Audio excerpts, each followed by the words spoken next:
Saya mengabaikan dulu izin ini pimpinan dan anggota presensi kedatangan, tapi kita buat per fraksi saja, terutama teman-teman anggota, Bapak Ibu yang dapilnya berasal dari 1, 2, 3, 4 provinsi ini. Kalau tidak ada ya per fraksi cukup 1 saja.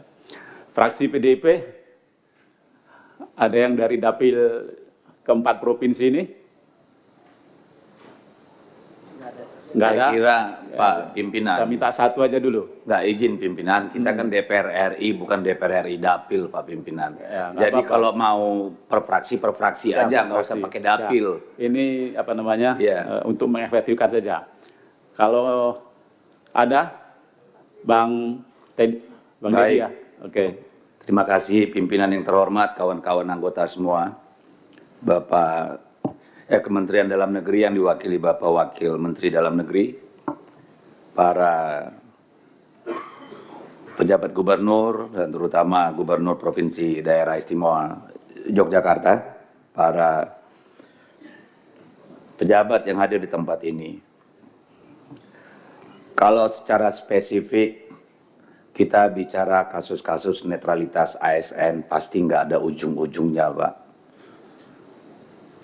Sebenarnya kalau kita angkat pun hanya membuang-buang umur. Karena apa? Buktinya mana? Persisnya seperti apa? Saya hanya berharap kita semua tidak menjadi bangsa yang munafik. Menganggap tidak ada masalah hanya karena tidak ada proses legalnya. Padahal kita semua tahu apa yang terjadi di sekeliling kita. Saya minggu lalu mendengar pidato Presiden Prabowo, hati saya tergetar, Pak. Ketika beliau mengatakan tidak ada titip-titip dalam pilkada.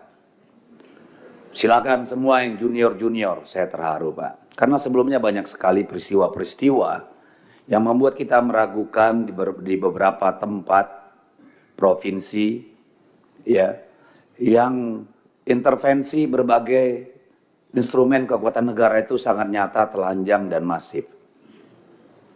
Tapi kebahagiaan saya dengan pidato presiden itu luntur hanya dalam waktu 3 hari. Ketika kemudian Presiden Republik Indonesia yang sangat kita hormati, Pak Prabowo Subianto, ternyata kemudian menjadi endorser, promotor untuk satu pasangan calon gubernur di Jawa Tengah. Istana mengatakan tidak ada larangan presiden kampanye. Oh iya, betul. Tapi undang-undang kita mensyaratkan kalau mau kampanye harus cuti. Jadi juru bicara istana ini nggak ngerti undang-undang. Definisi kampanye dalam undang-undang kita juga jelas. Ketika mempromosikan dan seterusnya dan seterusnya. Ketika seorang Presiden Republik Indonesia turun kelasnya menjadi campaigner jurkam untuk satu calon, saya kira kita ketika kehilangan harapan bahwa pemilu ini memang akan berlangsung dengan jurdil. Kenapa? Betul Pak Prabowo Subianto seorang ketua umum Partai Gerindra berhak mengendorse calonnya. Tetapi kalau itu dilakukan sebelum masa kampanye, sangat boleh sebagai ketua umum. Tetapi ketika menjadi presiden, yaitu tadi, ada tahapan regulasi yang harus diikuti. Interupsi pimpinan. Bentar dulu pimpinan, saya belum diinterupsi, saya baru ngomong terus diinterupsi. Kan boleh interupsi Pak Deddy. Iya, saya selesaikan dulu lah. Tidak ada yang salah Saya kan baru dari interupsi? pembukaan nih. Biar diselesaikan dulu. Iya, nanti kan Pak. Anda bisa bantah. Iya. Jadi problemnya adalah bahwa selain ketua umum partai, presiden kita itu memegang 3 jabatan yang sangat penting. Kepala negara, kepala pemerintahan, dan panglima tertinggi angkatan bersenjata. Saya takutnya, walaupun mungkin Pak Presiden tidak berniat, bahkan tidak terpikirkan, agar itu menjadi acuan untuk seluruh instrumen kekuasaan di bawahnya, bisa ditangkap secara berbeda. Bisa multi interpretasi, Pak. Jadi saya kira hal ini harus diluruskan. Bapak Presiden berutang penjelasan pada kita bahwa itu tidak berarti instrumen kekuasaan negara, pemerintahan, angkatan bersenjata yang ada di bawah komando beliau boleh cawe-cawe dalam pilkada. Kami menghargai hak beliau sebagai ketua umum partai. Bang Deddy, Silakan Pak. Bang Deddy, difokuskan ke sini dulu. Iya, Ya. ini kita nggak mungkin bicara Pak yang di bawah Ya. kalau atasnya nggak benar Pak. Ya. Ya. Yang benarnya di mana, Pak Ya. Deddy? Ada yang melanggar undang-undang nggak saya dilakukan Pak Prabowo? Bentar, Yang pimpinan, saya sampaikan pimpinan. tadi udah cukup jelas. Maksud saya Mas. begini, temanya hari ini. Biarkan saya Pak menyampaikan Deddy, dulu. temanya nanti Anda hari ini boleh soal bantah. pilkada. Pak Ketua izin. Izin Ya. pimpinan, Pak Batra. izin pimpinan. Saya rasa kita harus Ya. memperlihatkan suri teladan yang baik. Siap, siap. Jaga marwahnya Komisi 2. Silakan saudara makanya. saya. Terima Cuma saya kasih. meminta kita fokus kepada substansi masalah. Terima kasih pimpinan. Setiap masalah punya Bang konteks Deddy, dan saya- teks. Iya, saya akan segera pimpinan. Oke, makasih. Ya. Ini penting kenapa? Karena ini kan terkait dengan seluruh nanti pelaksanaan. Kan itu. Saya tidak sedang mengatakan itu salah atau benar, nanti kita sama-sama menilainya. Nah, kalau saya melihat misalnya, kalau di Jogja saya nggak terlalu ada menerima laporan. Di DKI juga tidak terlalu. Ya, tapi kalau di Banten, Pak, kalau Bapak Google, Pak, gitu Bapak Google, Pak, capek Bapak scrolling ke bawah, Pak. Soal bagaimana ASN cawe-cawe sampai kepala desa di Provinsi Banten. Tapi lagi-lagi saya ingin mengatakan, saya nggak mau fokus pada kasus-kasusnya. Ini komitmen Bapak-Bapak. PJ-PJ ini kan harusnya adalah primus inter pares di pusat. Orang-orang terbaik di pusat yang ditugaskan oleh negara untuk sementara memimpin daerah agar menjadi lebih baik. Ini yang kita harapkan terjadi Pak di Banten, Pak.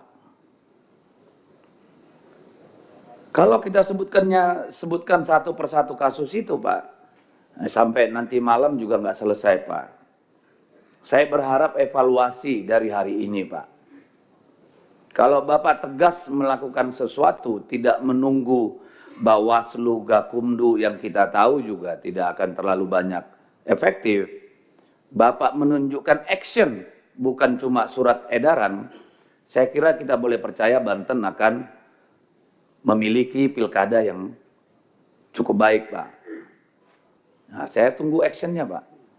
Nah, Pak Wamen Dagri, Pak, Des Pilkada juga seharusnya memberikan laporan kepada masyarakat kalau menurut saya.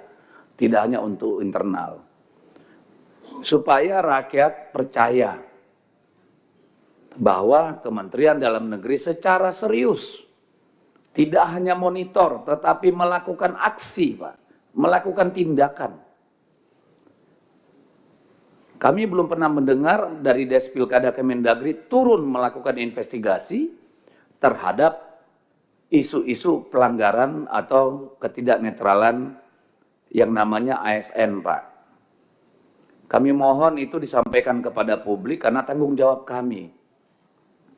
Percayalah, Pak, kalau kita membiarkan pelanggaran hukum oleh mereka-mereka yang harusnya menjaga, melaksanakan hukum, maka nanti hasil akhirnya adalah chaos dan anarki, Pak. Kita tentu sama-sama tidak mau itu, Pak. Dalam pertandingan bola di kampung aja, Pak, kalau wasitnya tidak benar, Pak, itu bisa tawuran, Pak. Bayangkan dalam pilkada, tidak hanya calonnya, tidak hanya keluarga calonnya, sahabatnya, partai politiknya, itu mengerahkan waktu, uang, tenaga, pikiran, yang meninggal pun banyak karena kelelahan, Pak. Kalau pemilunya berlangsung luber dan jurdil, Pak, saya kira semua pihak bisa menerima. tidak akan ada masalah. Tapi kalau sangat telanjang, Pak, ketidakadilan dalam proses itu, saya takut nanti banyak ledakan di mana-mana, Pak, karena ketidakpuasan, Pak. Ini sangat penting, Pak. Belum lagi kalau sederhana cuma PSU, Pak, kita masih tidak terlalu masalah, hanya mengorbankan anggaran negara. Tapi kalau ketidakpuasan ini meletup menjadi sebuah kerusuhan sosial yang kita tidak mau, Pak. Ini kan sangat berbahaya, Pak. Semua yang bertanding pasti siap menang, siap kalah. Tapi saya kira tidak ada yang bisa menerima kalau orang dicurangi secara luar biasa, Pak. Begitu pimpinan. Saya mohon maaf jika saya harus menyampaikan kata hati dan apa yang dipesankan oleh konstituen saya. Terima kasih. Terima kasih, Pak.